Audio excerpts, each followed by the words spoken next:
Samedi 1er janvier 2022, jour de l'an, bonne et heureuse année 2022. À vous tous, d'un peu partout où vous nous suivez, bonjour ou bonsoir et bienvenue dans le Monde en 7, tout premier numéro donc de cette année 2022 que je me fais le plaisir d'animer avec deux invités et pas des moindres autour du plateau. Chris Ega, directeur de publication de Express Info, il est avec nous. Bonsoir Chris. Bonsoir mon cher Naoui, bonsoir à toutes les téléspectateurs et à tous les téléspectateurs. Je profite, je crois, de l'occasion pour souhaiter mes meilleurs vœux de l'année 2022 à tous ceux qui nous suivent, spécialement à ceux qui nous suivent de la diaspora togolaise. Voilà. Merci beaucoup, nos vœux réciproques. Et face à vous, Abel Clousset. Abel Clousset est juriste et gestionnaire des collectivités territoriales. Bonsoir Abel. Bonsoir Samuel, bonsoir à tous ceux qui nous suivent en ce moment et je profite également de l'occasion pour souhaiter bonne et heureuse année à toutes et à tous. Merci beaucoup, bonne année à vous également. Et pour ce 1er janvier 2022, on va parler du Mali. Les forces vives, après donc la concertation, ont opté pour une transition allant de 6 mois à 5 ans. On sera toujours sur le continent, on va faire l'état des nations, toujours du pain sur la planche et on se retrouvera en seconde partie pour le Togo 2022. On va analyser le budget qui grimpe à plus de 1700 milliards, mais le Covid-19 et la vie chère également suivent cette montée. Premier sujet, le Mali. Les forces vives maliennes se sont retrouvées pour plusieurs jours de discussion autour de ce qu'on appelait là-bas les concertations nationales voulues par la transition conduite par le colonel Assimi Goïta. Eh bien, les conclusions, l'une des premières conclusions de cette transition, de ces assises, c'est que la transition, eh bien, devra être prorogée entre 6 mois et 5 années. 5 années supplémentaires. Une première réaction, Abel Clousset, on sait que la communauté économique des États de l'Afrique de l'Ouest mettait la pression pour que la présidentielle, les législatives tiennent en février 2022. On a comme l'impression que les forces vives maliennes ne veulent pas se faire dicter la conduite. Bien évidemment, vous l'avez si bien dit, la communauté internationale mettait la pression pour que les élections aient lieu précisément le 27 février 2022. Mais c'est sans compter sur la détermination des actuelles autorités de la République du Mali. En fait, pour comprendre le contexte malien, il faut quand même se remémorer que Assimi Goïta, l'actuel homme fort du Mali, a fait un double coup d'État, déjà en août 2020, puis en mai 2021. Et pourquoi un double coup d'État? C'est parce que, premièrement, quand le coup de force a été perpétré, la CEDEAO, fidèle à ses principes, n'a pas voulu les laisser continuer. Et donc, ils ont mis un président de la transition et un premier ministre qui, à un moment donné, en tout cas selon les autorités militaires, déviaient de la conduite de la transition, pour ne pas dire de la révolution. Et donc, c'est ce qui les aurait conduits à faire un autre coup en août dernier. Alors, c'est vrai que la situation au Mali est assez difficile, dans la mesure où le Mali a 7 pays autour de lui, 7 pays frontaliers. Et donc, ce qui touche au Mali touche à une dizaine de pays environ. Et ce n'est même pas la première fois que le Mali connaît une telle situation. Depuis les indépendances, le Mali n'a connu que 3 présidents élus démocratiquement. C'est dire qu'il y a une répétition de coups d'État qui amène à s'interroger. Et si on peut condamner le fait que le pouvoir soit détenu aujourd'hui par des gens qui n'ont visiblement pas de légitimité légale et peut-être pas de légitimité, morale, puisque issu d'un coup d'État, on peut quand même comprendre qu'ils n'aient pas voulu ou qu'ils ne veulent pas, les actuelles autorités ne veulent pas rendre le pouvoir et céder à une élection entre griffes faciles et que ce qui est arrivé avec Ibrahim Boubacar Keïta se reproduise. Ils ont voulu peut-être creuser l'abcès cette fois-ci. Est-ce que vous le voyez, Chris Ega, les choses de cette manière, prendre le temps de crever l'abcès, de remettre le Mali sur les rails, c'est pour cela que les forces vives demande une prorogation entre 6 mois et 5 ans. C'est ridicule, cette décision-là de cette concertation. Parce que quel est l'abcès qu'ils veulent crever? C'est-à-dire, lorsque vous faites un coup d'État, vous dites que vous n'allez pas conserver le pouvoir. Et qu'est-ce que vous êtes censé faire? C'est d'organiser les élections transparentes pour que de nouveaux dirigeants arrivent au pouvoir et peut-être redressent la situation du Mali. Parce que nous le disons, et nous n'avons de cesse de le dire, que ce qui est bien généralement dans les pays africains, c'est les textes. Mais ce qui fait mal à l'Afrique, c'est les hommes qui sont chargés de mettre en œuvre ces textes-là. Parce que tout a rapport avec les hommes, avec la qualité de ces hommes-là. Ce dont nous souffrons généralement en Afrique, c'est-à-dire que les gens viennent retrouver des textes qui sont parfaits, mais appliquer ces textes-là, c'est ce qui pose problème. Parce que lorsqu'ils parlent de concertation, ça va finir par les lois, ils vont prendre des textes. Ces textes ne seront pas si différents. Lorsque vous écoutez le Mali de l'intérieur, vous vous rendez compte que les gens disent que c'est la énième concertation, que les textes ont déjà prévu un certain nombre de réformes que les présidents qui passent ont de la peine à mettre en œuvre. Maintenant, lorsqu'on ajoute une nouvelle concertation à celle que le Mali a déjà connue et qui pourtant n'ont pas fait avancer la cause du Mali, et qu'aujourd'hui, bizarrement, on prévoit de conduire encore le Mali pendant 6 mois ou pendant 5 ans. Mais vous voyez, quand vous prenez les deux extrêmes, ça veut dire que, qu'est-ce qu'ils proposent concrètement finalement? 6 mois, entre 6 mois et 5 ans.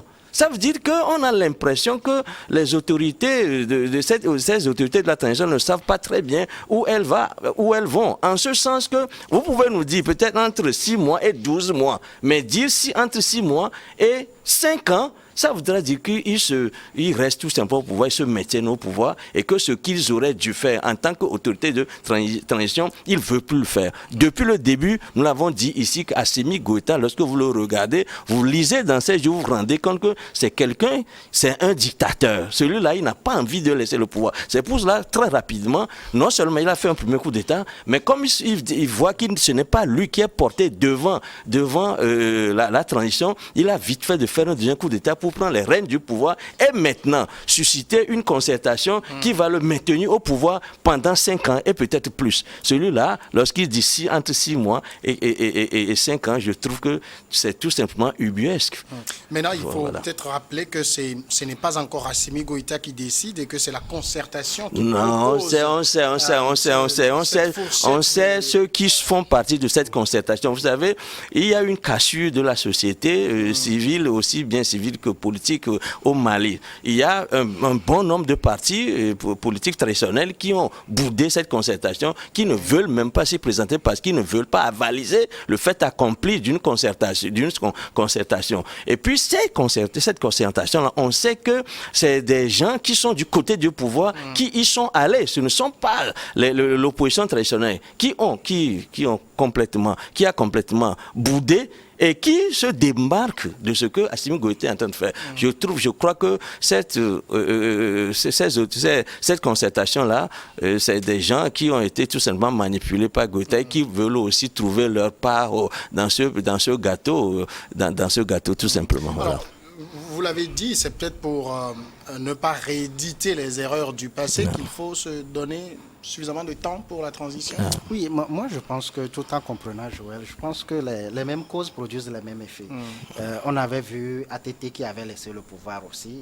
Il y a eu des coups d'État justement et après, on a vu tout ce qui s'est passé. En fait, c'est vrai que ce sont les forces vives ou une partie des forces vives qui ont fait la proposition, mais nous sommes sur un terrain politique et naturellement, Assimi Goïta était au début et à la fin de tout ce qui est sorti de cette concertation-là. Alors la fourchette, il faut le reconnaître, elle est large, trop 6 mois et 5 ans. Mais du mal peut sortir du bien. Et quand vous prenez, c'est vrai, comparaison n'est pas raison, je n'ai aucune envie de comparer les deux, mais c'est juste pour prendre exemple sur le cas ghanéen avec Didier Rawlings, et vous verrez que si c'était une transition, d'ailleurs, ça a eu lieu, la première transition, ça a échoué, parce qu'elle était suffisamment courte. et n'a pas permis un changement de mentalité, n'a pas permis un changement de paradigme au niveau même de la gestion du pays. Et donc, les politiciens, c'est leur jeu. Eux, ils vont vouloir qu'il y ait élection, qu'il y ait des alliances et qu'il y ait nomination. Et donc, c'est normal qu'ils soient contre quelqu'un qui, pour l'instant, n'est pas dans un jeu populiste, dans un jeu politique, dans un jeu d'alliance électorale. Et donc, c'est normal qu'ils veulent une élection tout de suite et maintenant. Maintenant, de l'autre côté, il y a Assimi Goïta, peut-être, comme l'a dit Joël, peut-être qu'il plutôt, peut-être qu'il n'a pas envie aussi de partir, c'est possible, mais ça, ce sont des procès d'intention. Il ne l'a pas dit ouvertement, on ne peut pas le... Mais il ne le dira pas ouvertement. Il le dira pas. Oui. Ben, il faut qu'il soit assez courageux pour dire que ben voilà, je veux, ce sera 5 ans tout simplement. Ça veut dire que s'il dit entre 6 mois et 5 ans, ça veut dire qu'il peut aussi le faire en 6 mois. Alors qu'est-ce qui explique que la fourchette soit si large? Ce que tu aurais pu faire en 6 mois, tu nous dis que tu peux être amené à le faire en 5 ans. Oui, c'est là le paradoxe. En même temps, ce n'est pas lui qui a officiellement choisi cette fourchette-là. Bah, écoutez, on sait comment ça se passe. On attend dire également que la semaine prochaine, il y aura une délégation auprès de l'actuel président de la CEDEAO, notamment le président ghanéen Nana Akufo, pour lui présenter un calendrier des joutes électorales. Donc c'est pour dire que il ne revenait pas aux assises de fixer une période pour dire, ou une date, pour dire telle date on fera des élections. Et le Mali, c'est un pays qui n'est pas comme le Togo. La superficie, c'est 1,2 million. Et la population, c'est au-delà de 20 millions. Et donc, on ne peut pas organiser une élection d'un jour au lendemain. Il y a aussi un contexte sécuritaire dont il faut tenir compte. Voilà, et donc, il y a aussi l'aspect sécuritaire. Il y a un mouvement, je parlais de 7 pays frontaliers. Oui. Il y a beaucoup de choses à prendre en compte. Et on risque de regretter ou on risque d'avoir un autre coup d'État si on force Assimi Goïta à organiser les élections dans 6 mois, même ou dans 7 mois, tout ce que vous voulez, et de partir. Assimi Goïta partira, mais d'autres officiers reviendront faire un coup d'État parce que les problèmes demeureront les mêmes. Alors, le Mali, c'est quand même un pays habitué au coup d'État. On a vu, ça a commencé avec Moussa Traoré, ATT est venu, Sanogo est venu, jusqu'à présent. Les militaires ont laissé, les civils se sont essayés, ça n'a rien donné. Qui ça gênerait qu'on prenne le temps plutôt de bien faire les choses? Oui, c'est-à-dire bien faire les choses, ça ne veut pas dire qu'il faut y mettre un siècle. Vous savez, il faut placer même le cas, l'agitation qu'on trouve au Mali dans un contexte général d'agitation que l'Afrique a connu depuis les années d'indépendance. Vous avez dit tout à l'heure que ben voilà, les militaires, les civils sont venus, n'ont pas mieux fait. Il faut dire qu'au début étaient les civils et après ça a été les militaires. Ils se sont essayés à la chose pendant plus de 50 ans. Et quel est le résultat que nous observons aujourd'hui? Le résultat n'est pas édifiant. Donc, nous ne pouvons pas recevoir des leçons de démocratie des militaires, ou à moins que ce soit des gens qui ont eu des formations, des gens assez intègres pour nous dire que, ben voilà, ils ont l'étoffe de l'emploi. Ils nous ont déjà prouvé par de 1000 façons qu'ils n'ont pas été non plus à la hauteur de la chose. Vous savez, les pères de l'indépendance ont été très rapidement balayés par les militaires qui se sont installés au pouvoir, qu'ils ont géré pendant plus de 50 ans. Aujourd'hui, nous constatons que l'Afrique n'a pas tellement avancé. Nous ne parlons pas forcément du Togo. Lorsque vous parlez du Mali, vous constatez que c'est pareil, la situation est pareille. Mais aujourd'hui, il faut peut-être conceptualiser la question du pouvoir et dire, ben, dans le contexte africain, de quelle façon allons-nous à la démocratie. Mais ce qui pose problème, c'est que nous ne sommes pas si loin de cette fusion que les Africains ont avec le pouvoir, de cette fusion totale. Quand l'Africain a le pouvoir, il a l'impression qu'il va le garder à vie. Vous savez, nous sommes partis d'une situation féodale avec nos traditions. Il n'y avait pas ces types d'élections où vous êtes au pouvoir pendant 5 ans, vous restez au pouvoir à vie. C'est ça le système de chefferie chez nous. On a l'impression que ce système-là s'invite toujours sur l'étiquette politique où les gens, quand ils ont le pouvoir, ils ont de la peine à se libérer de ce pouvoir-là pour se repositionner en tant que citoyen qui veut du bien pour tout le Togo. Vous savez, ici, pour l'Afrique, je veux dire. Ici, vous savez, lorsque vous avez le pouvoir, vous pensez d'abord à la communauté de laquelle vous êtes sorti. Vous ne pensez pas forcément à un pays. On est d'abord le produit d'une ethnie, le produit d'un tribu, le produit d'une communauté. Je crois qu'il y a ce système-là qu'il faut combattre. C'est pour ça que je parle de la conceptualisation du pouvoir. Et je dis que ce n'est pas parce qu'on aura mis 2 ans, 3 ans, 5 ans. Parce que vous avez constaté que partout où la démocratie a semblé marcher, il y a le cas de la Guinée, le cas avec le professeur Condé, Alpha Condé, qui était arrivé au pouvoir par le fait de la démocratie, mais qui immédiatement cannibalisait cette démocratie. Il y a le cas du Bénin. Lorsque Talon était arrivé, c'est pas la démocratie. Vous savez, ces genres de situations que nous connaissons, ce ne sont pas les textes qui nous disposent à ça, mais c'est plutôt le caractère des hommes. Donc c'est dans les hommes. Lorsqu'on dit, Assimi Goïta dit qu'il va faire en sorte que le Mali devienne un pays prospère, il va chasser les rebelles, tout ça. Mais s'il ne le faisait pas dans 5 ans, s'il ne le faisait pas dans 10 ans, est-ce que ça veut dire qu'il va rester au pouvoir pendant 5-10 ans et continuer de chercher? Parce que c'est dans le même contexte d'agitation que les élections qui ont porté les autres présidents. Ça fait 8 ans que le Mali vit cette situation-là. Pendant 8 ans, on a organisé des élections. Assimi Goïta ne peut pas dire aujourd'hui qu'il est venu au pouvoir sans légitimité populaire. Il doit rendre le pouvoir à ceux qui auront ou bien recherchent cette légitimité populaire et leur donner la tâche de bien conduire le pays, tout simplement. Parce que rien ne nous garantit qu'il peut mieux faire aujourd'hui que les autres. Alors, voilà. Il est aujourd'hui évident, et c'était évident depuis un moment pour tout le monde, qu'en février, le Mali ne peut pas faire les élections. Mais on a vu quand même la CEDEAO faire un fétichisme de date sur février 2022. Finalement, qu'est-ce qu'elle peut faire, cette institution sous-régionale? C'est une pression. C'est une pression, tout simplement. En maintenant cette date, qu'elle sait, je le crois, intenable, c'est sa manière de mettre une pression sur... Qui finalement ne semble rien donner. Oui, parce que la CEDEAO est en mauvaise passe en ce moment. Ce n'est pas moi qui vous l'apprends. C'est une institution un peu décriée dans la sous-région. On l'a vu à plusieurs endroits. Mais je veux un peu revenir là où Chris a chuté en disant que... ou en laissant penser que Goïta ne peut pas réussir là où les autres ont échoué. J'aimerais également dire... Il n'y a pas de garantie.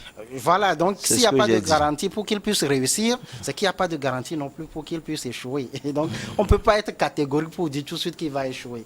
C'est vrai que la plupart des coups d'État, et d'abord, il va falloir que je clarifie mes idées, je ne soutiens pas un coup d'État, parce que dans plusieurs constitutions, y compris au Mali, et ça c'est l'un des défis auxquels fera face Assimi Goïta, c'est que les crimes d'État ou les coups d'État sont des crimes imprescriptibles pour la plupart du cas. Et donc il va falloir soit des négociations politiques, des garanties, ou même une loi d'amnistie pour qu'ils puissent laisser facilement le pouvoir. Mais cela dit, il faut jeter un regard dans l'histoire de l'Afrique pour dire que même si des cas sont rares, on a quand même des coups d'État qui ont été plutôt des coups d'éclat, notamment ceux de Rawlings, et puis dans une moindre mesure, parce que ça a été une symphonie inachevée, c'est aussi le coup d'État de Thomas Sankara au Burkina Faso. Et donc c'est pour dire que si il y a eu des élections au Mali, des élections précipitées le plus souvent, et qu'il y a eu un président élu, du moins officiellement, et que nous voyons que plus tard, il y a encore des coups d'État, il faut se poser des questions. Moi, je me dis, 5 ans, ça paraît énorme, encore qu'ils n'ont pas encore dit qu'ils feront 5 ans. 5 ans, ça paraît énorme, mais dans la vie d'un État, ce n'est pas grand. Et puis, il faut également ajouter, même si je comprends Chris, que c'est vrai que le problème, ce sont des hommes, mais pour paraphraser Rawlings, il disait qu'il veut faire en sorte que ou mettre des institutions en place de manière à ce que, même si c'est le diable qui vient prendre le pouvoir, il aura des limitations.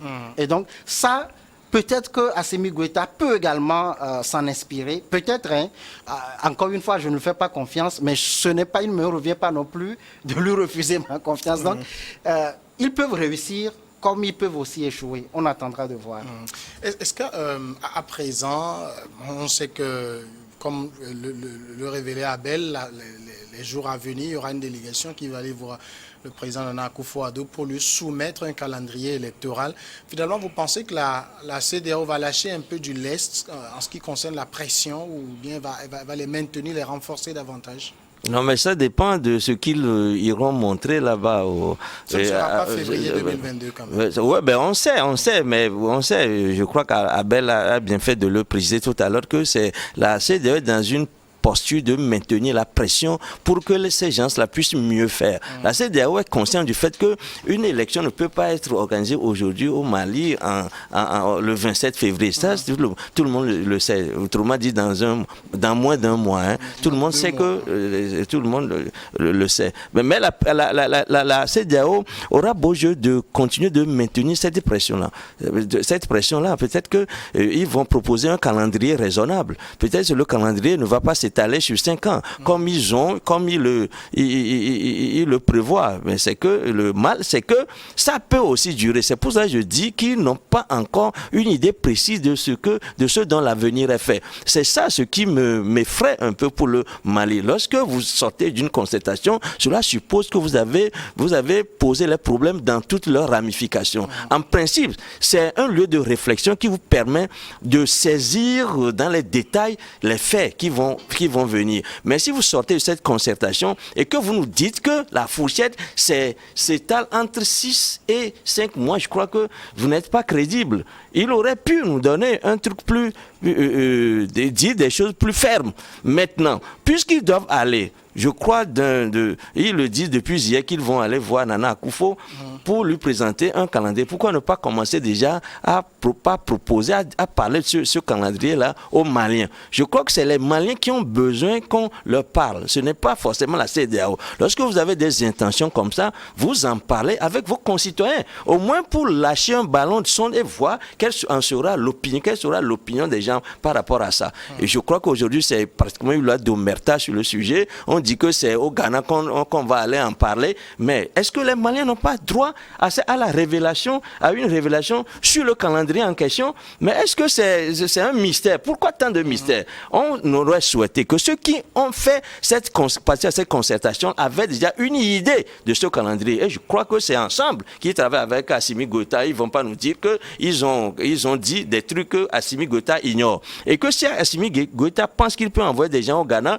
pour proposer un calendrier, c'est que la concertation savait déjà. Assimi Goïta aussi savait où il allait. Moi, ce que je souhaite, c'est qu'il commence, il aurait dû commencer à en parler avec les Maliens et voir ce que les gens en pensent. Parce qu'il y a une opposition qui ne veut pas lâcher prise, qui estime que ce n'est pas tenable la route qu'ils sont en train de prendre. Donc, il faut rassurer d'abord les Maliens. On ne va pas aller discuter du cas malien au Ghana sans que les Maliens le... Je crois que c'est une fuite de responsabilité. J'aurais aimé qu'on ait une révélation avant même d'aller là sur le sujet. Voilà. Alors, je pense que plusieurs sous-estiment Assimi Goïta et son équipe. Non, parce que il a fait un coup d'État, tout simplement. S'il était aussi compétent que ça, il aurait pu tomber sa tenue militaire pour aller se présenter, tout simplement, pour aller se présenter. Ce n'est pas la bonne manière que de faire un coup d'État et ensuite arriver pour nous dire qu'on est le super-homme. Voilà. Alors, plusieurs, hein, en tout cas, encore moins juristes, ou personne ne cautionne ici un coup d'État ou des coups d'État, mais il faut reconnaître quand même qu'il faut avoir une certaine intelligence, il faut avoir une certaine habilité, il faut avoir certaines aptitudes pour pouvoir les réussir. Il y a plusieurs qui ont essayé, même pas plus loin de chez nous, le général Diendéré, il n'a pas réussi, même si les contextes ne sont pas les mêmes. Quand je disais que plusieurs sous-estiment l'équipe d'Assimi Goïta, c'est que, en fait, on parlait tantôt de la pression de la CEDEAO, mais il a eu à répondre, c'est un peu comme un jeu. À cette pression de la CEDEAO, il a répondu par la souveraineté des Maliens, en disant il y a eu une assise depuis le 11 décembre, il y a eu des conclusions, et voilà ce que le peuple malien veut. Et donc là, ils sont presque à armes égales. Alors, ce que je dirais également, je pense que... Mais justement, sur ce point, est-ce qu'on peut penser que ces assises sont représentatives? Représentatif, il faut voir aussi les forces qui étaient en présence. C'est vrai qu'il y a une partie de l'opposition qui l'a boycotté, mais représentatif ou pas, ces assises-là, où les conclusions de ces assises-là vont s'imposer à l'ensemble de la classe politique. Est-ce que ça ne donne pas aussi l'impression comme s'il y a un Mali d'Assimi Goïta contre un autre Mali? Je crois qu'il ne l'a pas voulu. Je crois qu'il ne l'a pas voulu. Il a donné plusieurs gages, il a invité plusieurs à se présenter. Mais les politiciens, vous le savez, ils sont souvent dans des calculs, dans des jeux politiques. C'est vrai qu'ils n'ont pas tout tort parce que Assimi Goïta, on va se dire, mais qu'est-ce qu'on a, on va dire dans ces assises qu'on n'a jamais dit. Mais en même temps, ce n'est pas parce que ça n'a jamais été dit qu'il ne faut pas redire et prendre un test. Parce qu'on ne peut pas seulement reconduire les tests d'autres assises ou d'autres concertations qui ont eu lieu. Alors la seconde chose que je voulais dire très rapidement, c'est que le fait même d'aller voir Nana Akufo-Addo ou d'aller voir la CEDEAO avant de publier les échéances électorales me paraît une stratégie ou une démarche responsable. La CEDEAO n'est pas une fédération, ce n'est pas un État fédéral. Et donc, les décisions des Maliens, d'une manière ou d'une autre, s'imposent à la CEDEAO. Alors, je vois mal qu'au niveau national, on puisse dire, nous avons décidé que l'élection aura lieu telle, et qu'après rencontre avec la CEDEAO, on revienne dire, non, l'élection n'aura plus lieu telle, ça sera plutôt tel. Et donc, sur le plan de la souveraineté, ce n'est pas une bonne chose. Il va falloir discuter avec les acteurs, se mettre d'accord avant de fixer une date. Alors, l'autre chose, et c'est là où je peux rejoindre Chris, même si peut-être il n'a pas vu ça, cette fourchette-là est donnée exprès. C'est-à-dire que vous verrez qu'il y aura une échéance de 2 ans que la junte va se donner, et à l'arrivée des 2 ans, on ne sera pas prêt, on va encore reporter les élections. Et donc, pourquoi ils ne seront pas prêts? C'est ce que je dis, c'est aussi un jeu politique. C'est pourquoi je dis plusieurs minimisent la junte.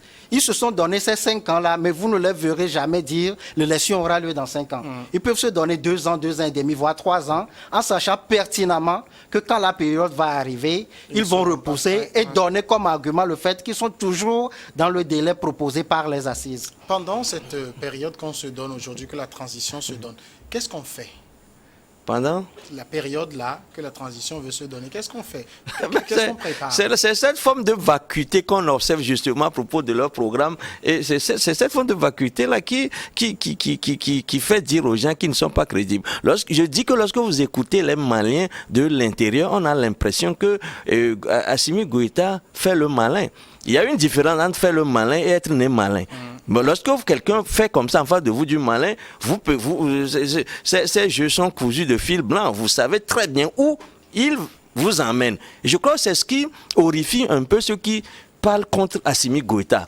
Lorsque vous dites que vous allez peut-être mettre 5 ans pour le faire, c'est ce que mon frère Abel vient de dire, qu'ils font le malin, ils disent que bon, peut-être qu'ils vont mettre ça au bout de 2 ans, que ça ne marche pas, ils ont encore de la latitude pour repousser et dire que ben voilà, c'est pourquoi nous disions déjà au départ 5 ans. Ça, c'est faire le malin. C'est ce que nous sommes en train de dire. Nous ne sommes pas, Assimi Goïta n'est pas dans le champ de ses parents. Et il faut le dire clairement. Quel est le chronogramme? Quelles sont les activités? Qu'est-ce qu'il y a à faire?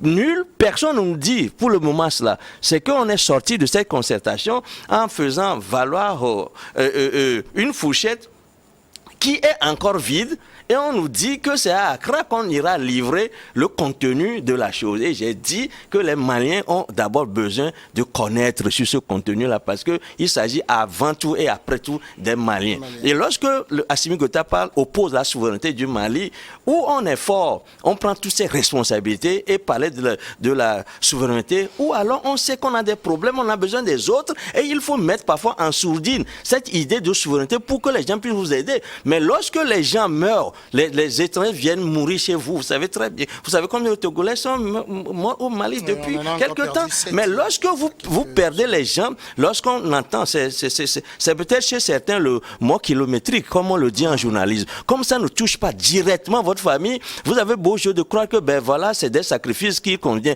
de faire. Et lorsque les gens font ce sacrifice-là et donnent et disent aux Maliens qu'il faut peut-être faire une réorientation dans tel sens, et que face à eux, on leur oppose la souveraineté du Mali, je dis que cela n'a pas de sens. Parce que lorsque vous n'êtes pas assez fort pour prendre votre destin en charge et que vous avez besoin, vous tendez la main vers les autres, il faut que vous puissiez être modeste parfois pour dire que ben voilà, nous avons besoin de vous. Travaillons ensemble pour trouver une orientation, pour que la crise là finisse. Mais ne bombez pas la torse et vous dites aux gens, lorsqu'ils font des reproches, que vous êtes un pays souverain. La CEDEAO, c'est vrai, la CEDEAO, c'est vrai, a fait des fautes, mais on le dit ici, je l'ai dit ici, que la CEDEAO est irremplaçable pour le moment, parce qu'il n'y a aucune organisation aujourd'hui qui puisse s'occuper de la chose, si ce n'est la CEDEAO. Mais c'est vrai, la CEDEAO fait des erreurs, mais il n'y a aucune organisation en Afrique qui soit plus efficace que la CEDEAO. Allez par exemple en Afrique australe, vous verrez bien, il n'y a aucune organisation là qui est aussi active que la CEDEAO. C'est pareil au Maghreb, ou bien en Afrique de l'Est, etc. C'est-à-dire, pour toutes raisons gardées, il ne faut pas déménager la CEDEAO. Mais il faut que le Mali, les autorités maliennes de la transition sachent qu'aujourd'hui, ils ont besoin du monde pour les aider. Il a si bien dit au début qu'il y a 7 pays qui sont autour du Mali. Les 7 pays-là sont impactés par le trouble qu'on connaît au Mali. Et vous savez très bien que le trouble descend même vers les pays côtiers. Et je crois que lorsque le Mali aujourd'hui, qui ne vit pas en autarcie, pense qu'il peut avancer des raisons de la souveraineté pour se retrancher des critiques, je dis que c'est absolument irresponsable. Est-ce qu'il y a encore un moyen de pression sur ce pays aujourd'hui? Sur le Mali, Ouais. Bien sûr, parce que le Mali ne dispose pas de mer. Le Mali, son économie, justement, le Mali est enclavé, donc son économie dépend en grande partie des États qui l'entourent et qui, eux, sont désenclavés. Mais moi, je pense que, encore une fois, le jugement de Christ sur les autorités maliennes est trop dur. Semble être dur. Et dans la mesure où ils viennent d'arriver, quoi qu'on dise. Et si on les avait laissés, si ça ne tenait qu'à moi, on les aurait laissés en août là, faire peut-être 1 an, ils auraient parti. Que de les précipiter, ils ont remis le pouvoir et ils l'ont repris qu'en mai dernier. Oui. Alors, ce qu'il faut également dire, c'est que ce n'est pas parce que la situation est comme ça au Mali que le Mali n'a plus le droit de jouir de sa souveraineté. Rappelons que cette situation-là qui est née depuis 2012 n'allait jamais ou n'allait peut-être jamais voir le jour si, entre-temps, les gens n'avaient pas pris un vilain plaisir d'aller bombarder Kadhafi et la Libye. Et c'est ça qui a mis le feu aux poudres dans toute la sous-région. Et parmi les pays limitrophes du Mali, il y a l'Algérie. Là aussi, même si sur le plan sécuritaire, ça semble aller, rien n'est sûr. Au niveau du Burkina, c'est la même chose. Également, au niveau du Niger, il y a également des morts par attentat là-bas. Ce qui amène à penser que toute la région n'est pas sécurisée. Mais ceux-là qui sont là, et ça, je me fais un peu le porte-parole d'une partie des populations maliennes, c'est que ceux-là qui sont là depuis 2012, on constate qu'ils ne font pas grand-chose pour faire inverser la courbe. Et voilà pourquoi, lors des assises, ils ont souhaité que le Mali noue d'autres accords avec des puissances militaires. Et plusieurs pensent à la Russie, et avec la société mercenaire pour les uns, formateur pour les autres. Wagner qui est arrivé ou qui devrait arriver pour pouvoir les aider à lutter efficacement contre le terrorisme et les terroristes. On va passer maintenant au second sujet. Nous restons sur le continent. On va dire quelques mots sur l'Afrique, l'état des nations. Est-ce qu'on a toujours du pain sur la planche? 2021, Chris Ega, est-ce qu'on peut dire de façon globale que l'Afrique va bien, va mieux? Non, l'Afrique ne va pas bien. Vous savez, il faut pas être d'un optimisme béat, parce que vous savez, en Afrique, il y a plusieurs plaies ouvertes aujourd'hui sur le continent. Lorsque vous prenez par exemple l'Éthiopie, vous prenez la Somalie, oui. Vous prenez le Soudan, vous prenez la Libye, vous descendez au Tchad, vous allez même en Guinée, vous allez même au Mali. Mais au Mali, ça ne va pas. Au Niger, au Burkina. Au Niger, ça ne va nulle part. Mais maintenant, avec la complication à la Covid que nous avons, on va de mal en pire. Vous savez, aujourd'hui, l'inflation qui est observée et l'inflation là qui va aller en crescendo en 2002. On ne peut pas dire aujourd'hui que l'Afrique va bien. C'est-à-dire, entre-temps, avant Covid, il y avait des plans de réforme qui ont semblé porter leurs fruits dans un certain nombre de pays. Mais la Covid est venue mettre à mal cet optimisme, c'est vrai qu'il y avait des situations de tension un peu partout, ces plaies-là dont je parle tout à l'heure, mais dans cette situation de tension, certains pays semblait tirer leur épingle du jeu. Quand vous prenez par exemple le Maroc. Le Maroc qui aujourd'hui, lorsque vous êtes souffrant, c'est pratiquement dans les hôpitaux marocains que vous allez vous faire soigner. Et même l'Algérie a semblé reprendre du poids de la bête. Vous prenez un certain nombre de pays, et c'est bon. L'Afrique du Sud qui est un grand, mais le Nigeria, qui est encore un plus grand, dont on a dit qu'il était bien parti pour devenir un pays émergent, mais qui aujourd'hui est en train de réviser ses prétentions à la baisse. Donc, ne serait-ce que par rapport à ces plaies qui sont ouvertes sur le continent et qui ne se referment pas, on peut dire que l'Afrique va très mal parce qu'on a besoin justement de la paix, de la calme, que les armes se taisent pour que nous puissions nous occuper de l'essentiel. L'Afrique a des ressources. Les ressources en Afrique sont très rares. Mais lorsque on ajoute à la rareté des ressources des situations de conflit, comme on observe par ailleurs en RDC, Congo, qui est un pays massivement riche, ce qui est souhaitable aujourd'hui en Afrique, c'est que nous puissions créer des instituts de spécialisation qui réfléchissent aux différents domaines de développement.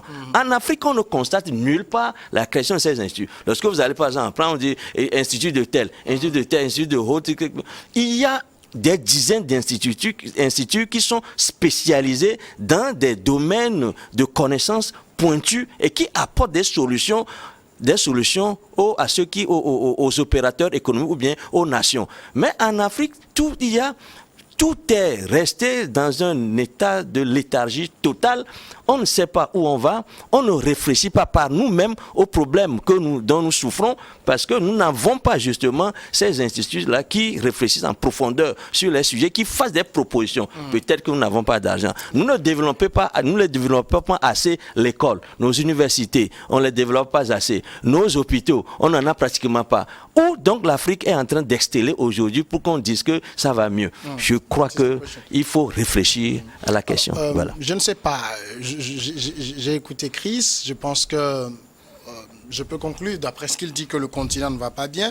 Mais j'ai écouté hier le président togolais faire un bilan très élogieux de sa conduite des affaires. J'ai écouté le discours du président Talon, le discours sur l'état de la nation, très élogieux. Le 31 décembre, on va écouter beaucoup de discours très élogieux.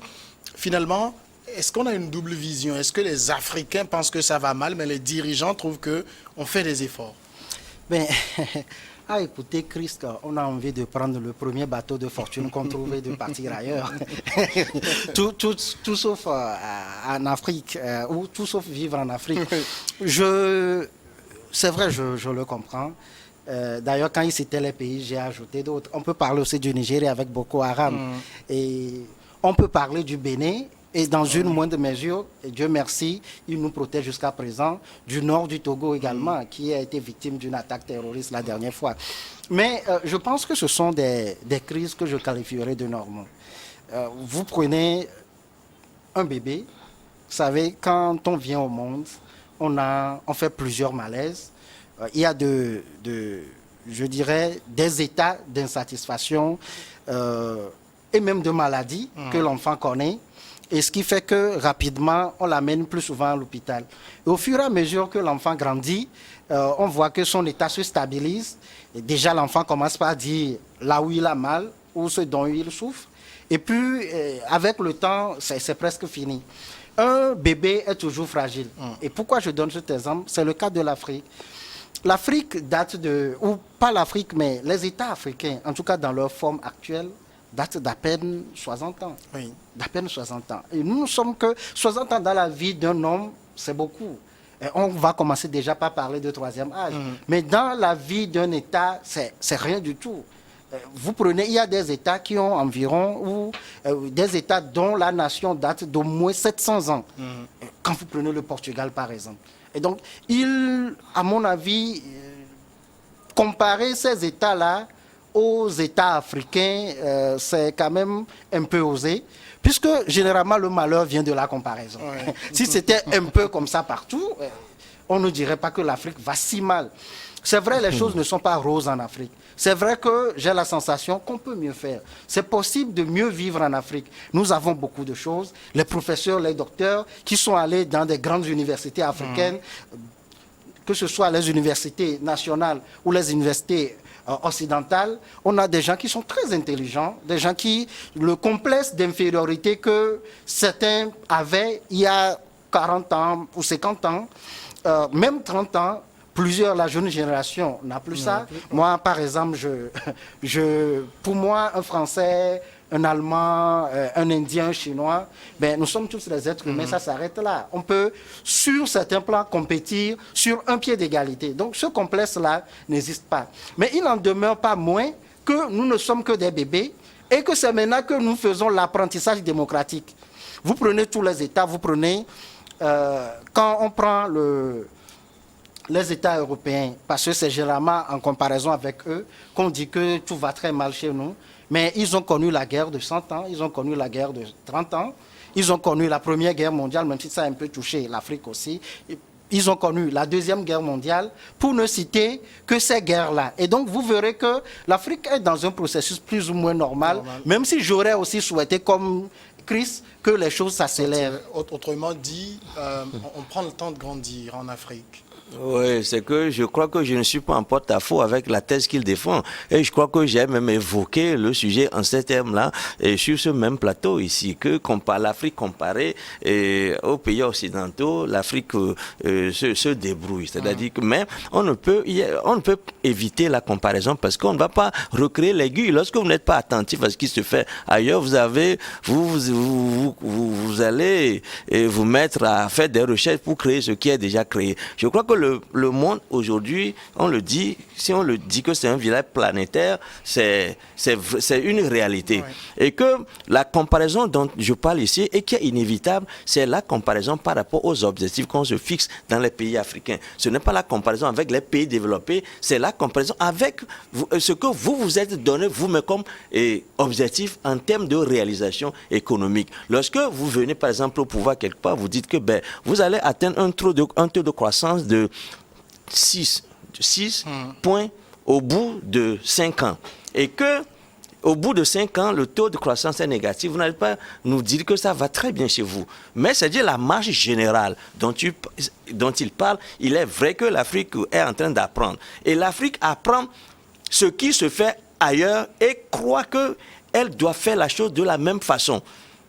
Vous voyez. Mais je parle surtout ici de notre posture vis-à-vis des objectifs que les États se fixent et ces objectifs-là qui ne sont pas généralement atteints. Et puis on peut parler de plusieurs autres problèmes qui minent l'Afrique, qui font qu'aujourd'hui on ne peut pas être optimiste. Non pas optimiste vis-à-vis de l'avancement, mais optimiste de la gestion qu'on a de nos affaires aujourd'hui. Il y a bien entendu des exceptions. Mais l'aspect général nous montre que la tendance n'est pas rose. On aurait pu faire mieux que ça. Et puis ici, je voudrais inviter les gens à regarder les problèmes en face, à ne pas se cacher derrière le doigt.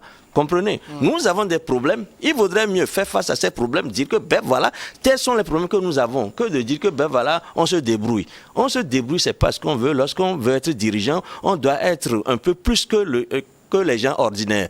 Vous voyez? Et surtout que lorsque les gens s'invitent à la gestion du pouvoir, sans qu'on les désigne, ces gens-là, ils sont redevables à plus de 200% par rapport à celui qui serait venu au pouvoir avec une légitimité populaire. Parce que vous êtes invité, vous avez pris le pouvoir vous-même sans qu'on vous y invite. Personne ne vous a dit de venir au pouvoir. Donc on est plus exigeant vis-à-vis de ces gens-là qu'on le serait vis-à-vis de quelqu'un d'autre que les gens ont élu. Le peuple, en ce moment-là, s'est peut-être trompé, mais lorsque vous dites que passer à côté, c'est moi. Le Zoro est arrivé, je vais tout faire bien, et quand on constate que vous ne le faites pas, il est normal qu'on soit exigeant vis-à-vis de vous. Alors peut-être le problème de l'Afrique pour Chris, c'est qu'on est à un niveau où, vous voyez, dans d'autres pays, aujourd'hui on parle d'intelligence artificielle, mais l'Afrique n'a même pas encore des dispensaires, des unités périphériques de soins périphériques. Il n'y a pas d'école. On est à un niveau très embryonnaire, on avance peut-être pas. Permettez que je puisse nuancer. J'aime souvent dire aux amis occidentaux de ne pas parler de l'Afrique comme s'il s'agissait d'un seul État. Oui. L'Afrique, c'est, en 54 tout cas, États. voilà, pour l'instant, c'est plusieurs États. Et il y a des États où il y a les dispensaires, il y a des hôpitaux. Et donc, on ne dira pas que l'Afrique n'a pas de dispensaires, n'a pas d'hôpitaux. Il y a des États où il y a des routes. Il y a des États où les gens font des efforts pour que ça avance. Alors, le problème tel que Chris l'a posé, s'il faut y mettre un nom, je parlerai de prévision réaliste.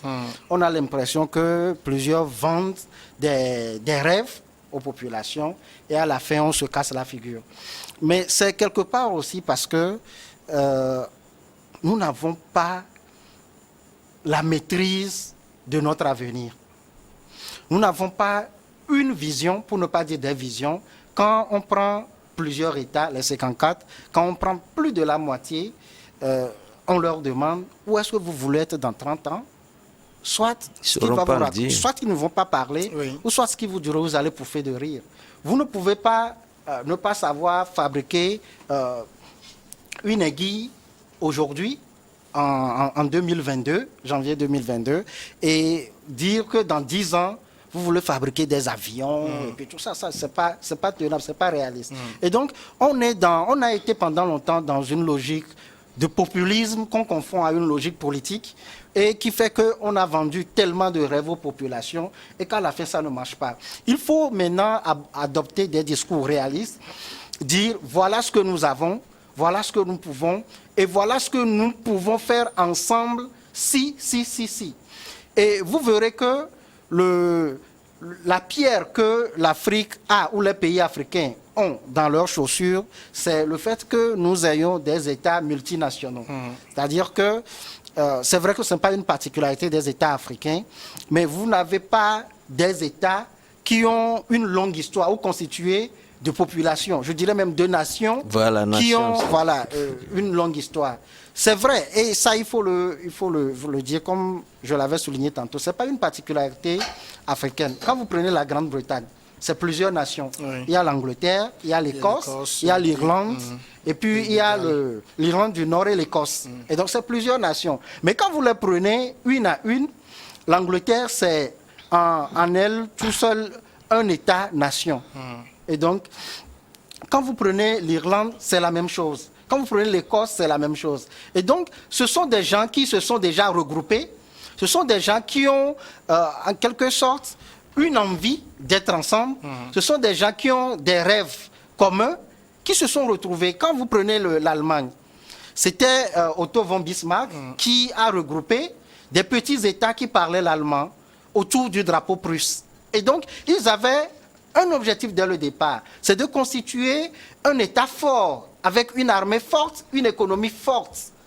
Ils avaient un objectif. Quand vous prenez la France, les Gaulois ont fait leur temps. Mais il a fallu des gens qui ont dit il va falloir que nous aussi, nous soyons encore plus forts. Oui. Et ça est passé par des actions. Vous prenez par exemple l'imposition de la langue française par une ordonnance de 1539. Vous prenez par exemple la création ou le fait d'avoir rendu obligatoire une école laïque et gratuite par Jules Ferry. Vous prenez par exemple le fait d'avoir entre griffes inventé ou composé la Marseillaise. Le fait d'avoir eu un service militaire obligatoire où on vous amène à